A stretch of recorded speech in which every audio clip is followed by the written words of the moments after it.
امروز یک کولر 60000 LG داریم. قرار کمپرسور سوخته، قرار کندانسورش تعویض بشه و امروز ما شستشوی مدار و اواپراتور رو داریم. اولین کاری که انجام میدیم رعایت کردن ایمنیه. باید از اینی که کپسولمون داخلش ازوت پر شده اطمینان حاصل کنیم. اگر به این شکل کارتون حالا یا بعضی از همکارا از سیگار استفاده میکنن خاموش بشه، کپسول ما ازوته. اگر کارتون شعله ور بشه کپسول ما اکسیژنه. همینطور که میبینید روی این کپسول نوشته اکسیژن ولی داخلش ازوت پر شده. قبل از انجام کار این تست حتما باید انجام بشه.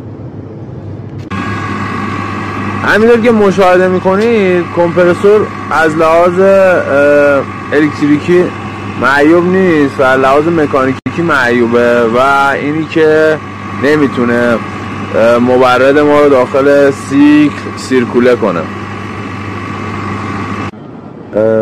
کار بعدی که ما انجام میدیم دستگاه قبلی رو جدا میکنیم از لوله ها و اینکه گاز دستگاه قبلی ما R22 بوده و دستگاه جایگزین ما گاز 410A و حتما باید اواپراتور و لوله های ما شستشو داده بشه.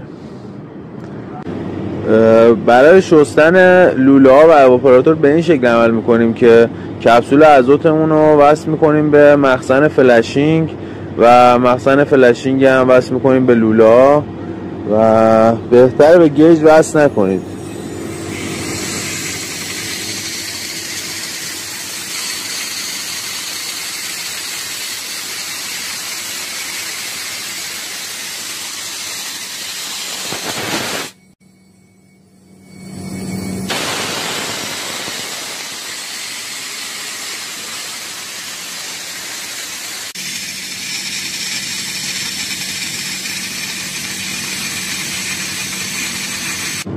سیکلمون هم تحت فشار گذاشتیم، 600 PSI تحت فشار گذاشتیم که اگر نشتی داره خودشو مشخص کنه.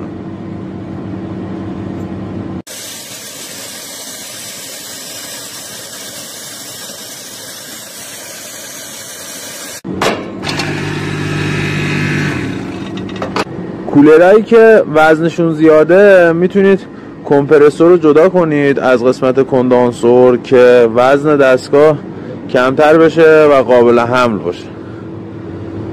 سیکلمون رو شستشو دادیم، سراتر خطمون رو بستیم، داریم وکیوم میکنیم و به عدد 9100 میکرون رسیدیم. تارگتمون هم